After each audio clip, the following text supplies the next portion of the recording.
conduit juste après le jeu, c'est un temps collectif et d'analyse entre l'animateur et les joueurs.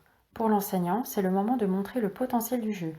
C'est surtout l'occasion de vérifier ce que les participants ont retenu et appris durant le défi, que les objectifs pédagogiques ont été atteints, ce que l'on nomme plus communément l'apprentissage par l'expérience vécue.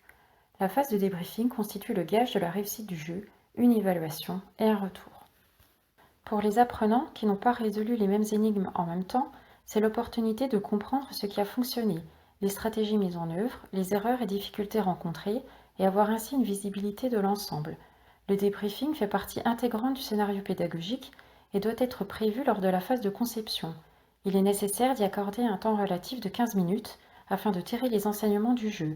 Un diaporama peut vous accompagner, venir appuyer votre démarche de façon à porter un cadre. Débriefer ne s'invente pas. La compétence à débriefer, de même qu'animer un jeu, n'est pas évidente pour l'enseignant, du fait d'un changement de posture induit par la modalité escape game. Alors comment bien mener un débriefing? La séance de décodage peut s'organiser en 5 étapes. Premièrement, le ressenti. Il s'agit de laisser la parole aux joueurs afin de recueillir leurs émotions à chaud. N'hésitez pas à les questionner le cas échéant. C'est un temps d'écoute active qui vous permettra de rebondir lors des enseignements théoriques. Deuxième étape, raconter l'expérience.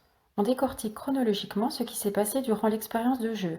On explicite les énigmes, leurs principes de résolution. L'organigramme et des diapositives énigme par énigme est dans ce sens. Troisième étape, théoriser l'expérience. Qu'ont retenu les joueurs? Qu'ont-ils appris? Cette prise de conscience permet de pointer les points améliorés. Le mieux est de les laisser s'exprimer. Une quatrième étape permet d'établir une passerelle entre l'expérience vécue et le réel, le contexte scolaire ici. Elle met en lumière le processus coopératif, la répartition des tâches, la communication, l'entraide. Il s'agit de transposer l'expérience de jeu dans des situations d'apprentissage telles que les modalités de travail collaborative. Une dernière étape, le transfert, permet de fixer les apprentissages, complétés avec vos apports théoriques.